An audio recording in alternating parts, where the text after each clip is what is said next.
Today is Monday, September 8th, 2025. This is Quick Start from CBN News. I'm Dan Antros. A U.S. Senator has a surprising thought on where our rights come from. We'll have that top story and more on today's podcast, where we bring you news from a Christian perspective. Don't forget to subscribe and leave a rating if you haven't done so already. We'd appreciate that. You can email us as well, quickstartpodcast@cbn.org. We're glad you're here with us each and every weekday, bright and early, getting through the news of the day. With me today, CBN's Trey Goins-Phillips. A lot to get to, Trey. On the focus story, a senator talking about where our rights come from, and it was a little bit disturbing. Yeah, unfortunately, he's from my neck of the woods, here in Virginia. I'm kind of embarrassed that he's that he's my senator this week, but his comments were certainly concerning, I think, for everybody, but definitely for Christians. We'll break it down here in a couple minutes. Details on that coming up in just a minute. On the main thing, which states rank the best for education freedom? Madison Seals has the report for today's main thing. We'll get to all of that and more coming up in 30 seconds. My papa says the Messiah isn't real. He's just a story. So what do you believe? From the Salvation Poem Project comes Light of the World. I really liked that movie. You're really going to want your fam to see this. It's Jesus' life, so clear and so fun. I want to see it again. See the hand-drawn animated film everyone's talking about. He's the king of all kings! He's nothing. He is the light of the world. Light of the World. Now playing in theaters. Rated PG. And we're going to get to the news now in 90 seconds. Outrage is mounting after shocking surveillance video showed 23-year-old Ukrainian refugee Irina Zarutska brutally stabbed to death on a Charlotte, North Carolina train, while many leaders and media outlets have stayed mostly silent on this story. The accused killer is 35-year-old DeCarlos Brown Jr., a homeless man with at least 14 prior arrests, including armed robbery and assault. Despite that record, he was free at the time of the attack. GOP lawmakers say the murder highlights the failure of soft on crime policies nationwide. Elon Musk also called out the lack of coverage from mainstream media outlets. And two Powerball players just hit it big time. Tickets sold in Missouri and Texas hit the nearly $1.8 billion jackpot, second largest in U.S. history.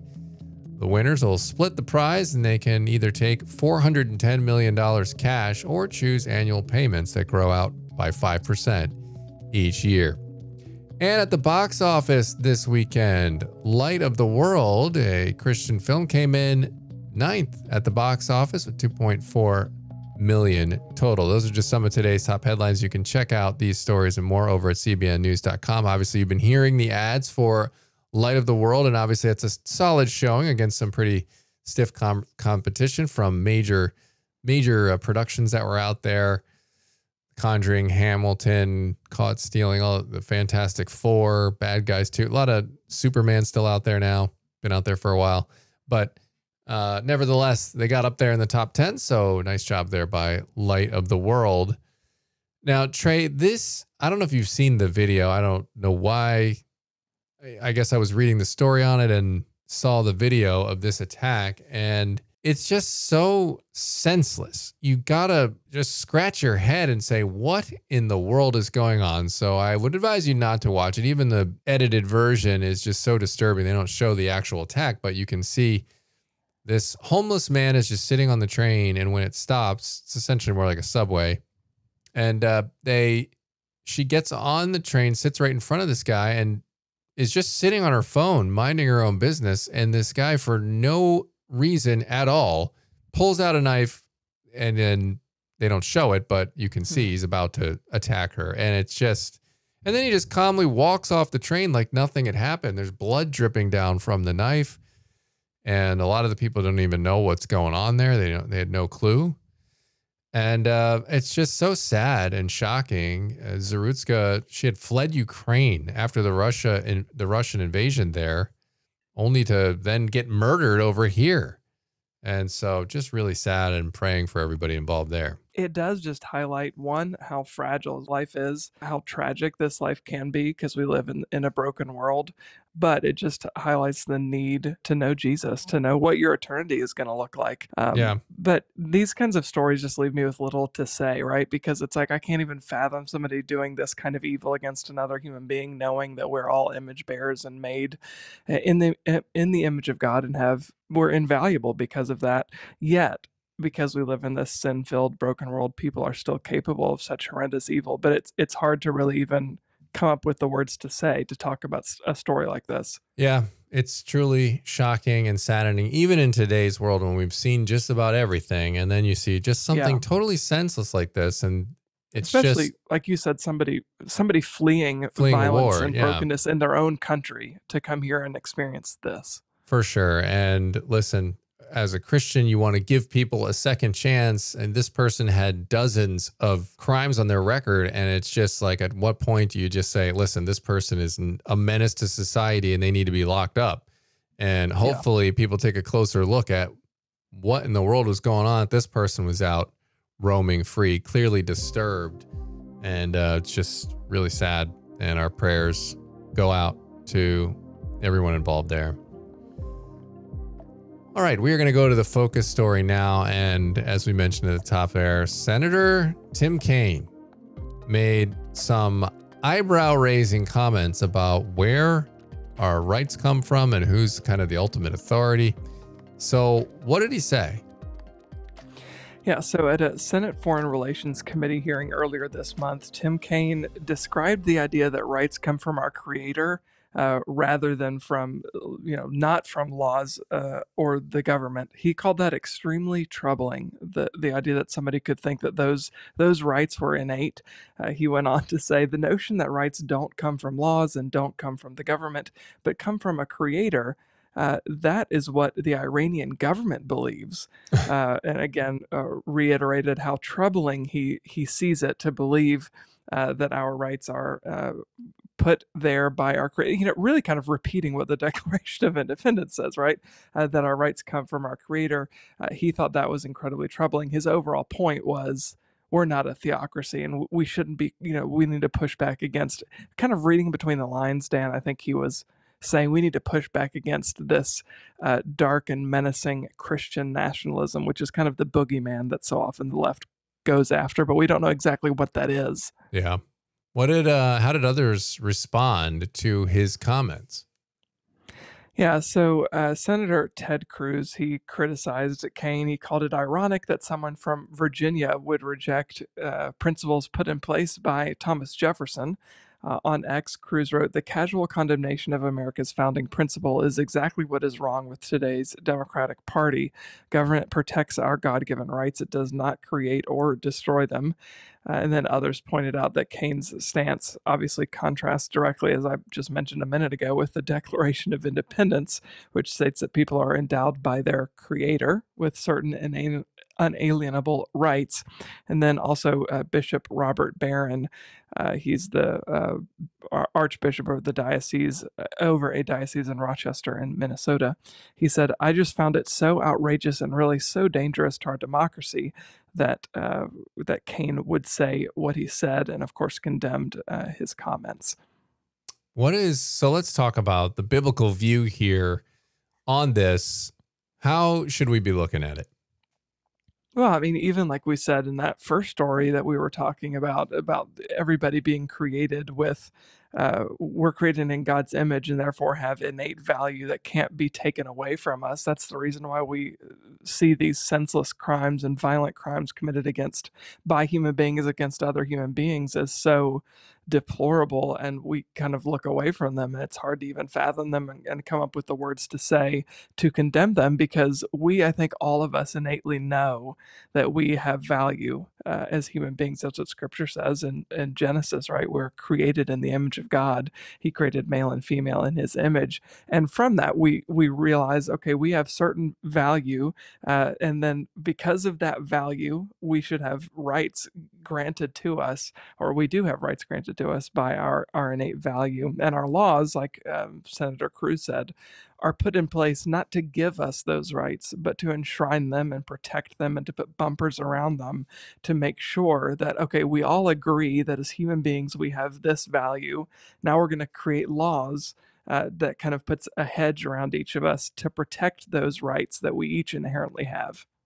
And it's just such a bizarre thing for Kaine to say, because when you actually quickly look at it, and I think even a lot of unbelievers will admit this, when you say that rights ultimately come from government, the major flaw with that worldview is that it can change. It doesn't really mean anything. Totally. It can change based on whatever they say is right at that time. And as a lot of theologians point out, that secularists are essentially hijacking Christian morality and then plugging it in to fit their needs and to make themselves look moral, when really their foundation is firmly planted in midair. There's nothing to say when someone comes along and says, you know what, actually, you don't have that right, and we don't think you should have that right.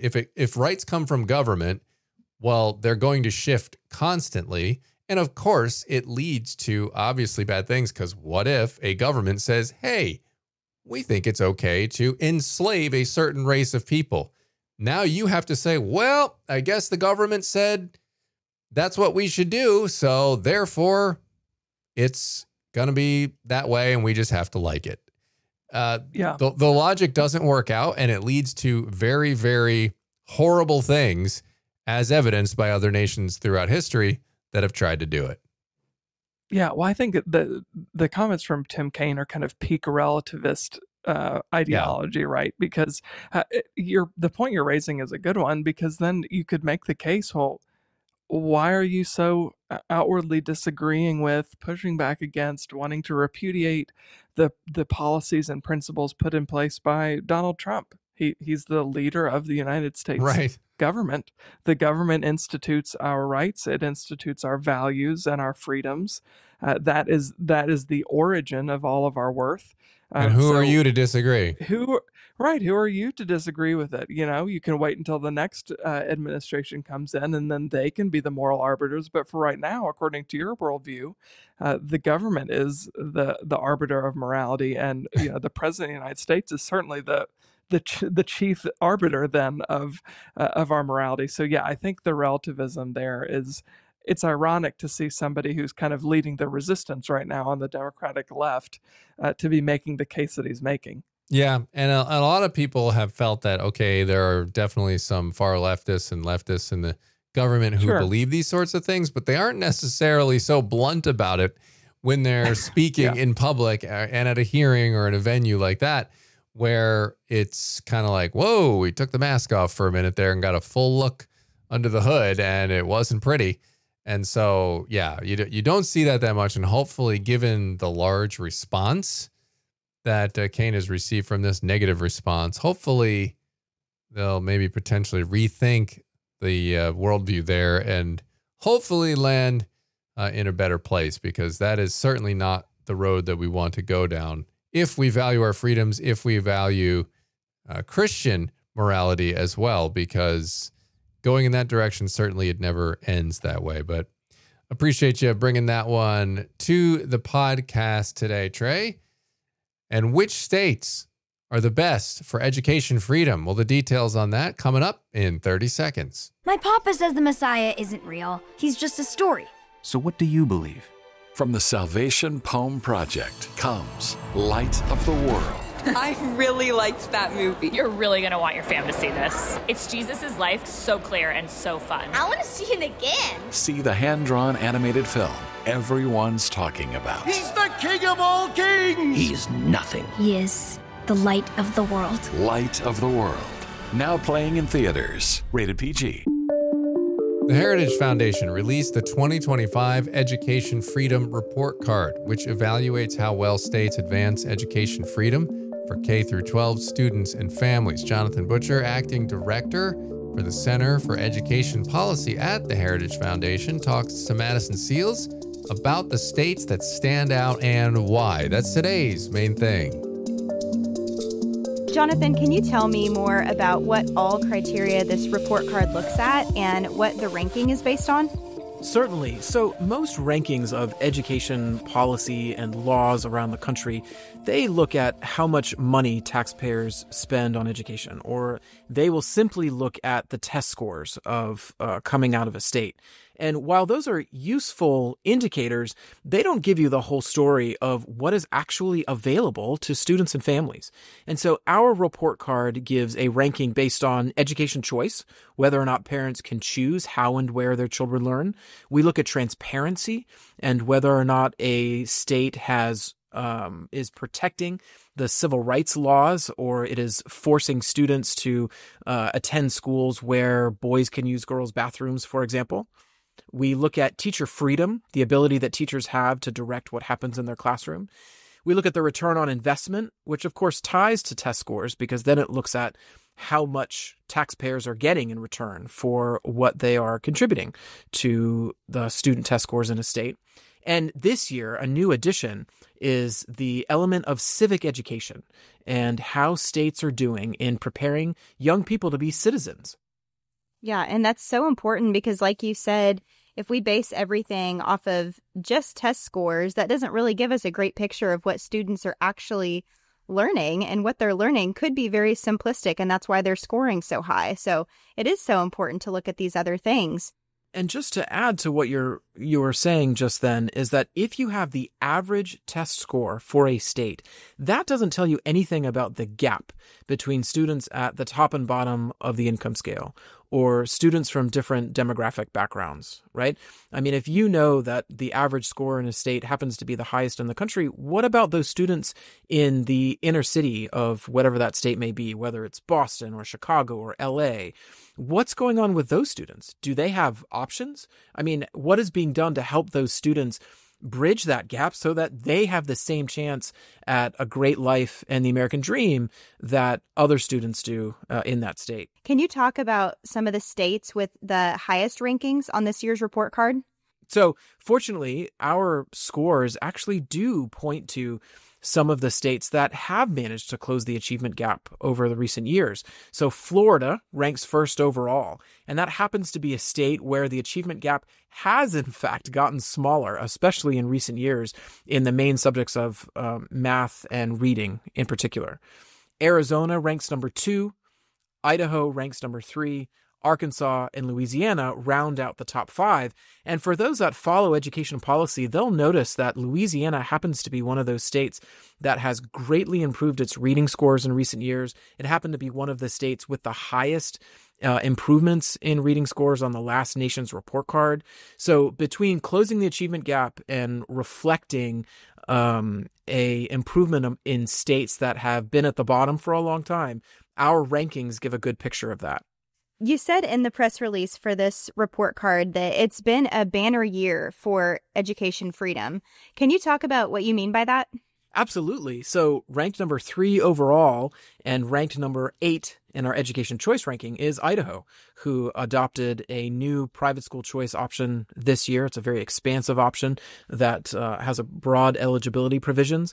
Louisiana has also done this very same thing in recent years, a similar private school choice opportunity. But the big story was Texas, because in Texas this year, they adopted an education savings account program where money is deposited in a private account that parents can use to buy education products and services for their children, with the same kind of funding that would be used in a child's traditional school if they were attending their local school. So now parents can actually customize their child's learning experience, or they can simply choose a private school that reflects their values, right? Their deeply held beliefs.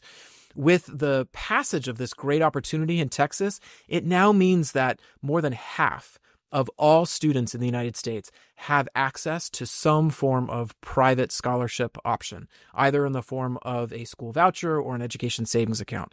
And that is really tremendous, to say that half of all students in the U.S. have something available to them more than just their assigned school based on their zip code. because ultimately that's what we have to change, right? We have to give greater options and greater opportunities to students regardless of where they live. And it can't just be about what their zip code is. Yeah. Your press release points out that your report card does not reward state lawmakers who ask taxpayers to spend more on assigned schools or who limit the options students and families actually have, like you were talking about. So what are some of the states who ranked lowest on this list? Yeah, you can look at states like New York and Illinois. These are states, so Illinois is 42, New York is 45 on our list. They don't have private school options. And in Chicago, they've actually capped the growth on charter schools for many years there. So even the public school options that would be available to families have been blocked by teacher union contract negotiations in that state. There are other states on the East Coast like New Jersey, as well as Connecticut, that are near the bottom. And I would add, too, Massachusetts is a great example here. Massachusetts has great overall test scores. I mean, they have great average scores, but the achievement gap in Massachusetts is actually it's not small, right? There is still a gap between students from different backgrounds and different percentiles on the income scale. So why should we be rewarding a state that spends $25,000 or more per child if they are not helping students who are at the very bottom of the nation's report card?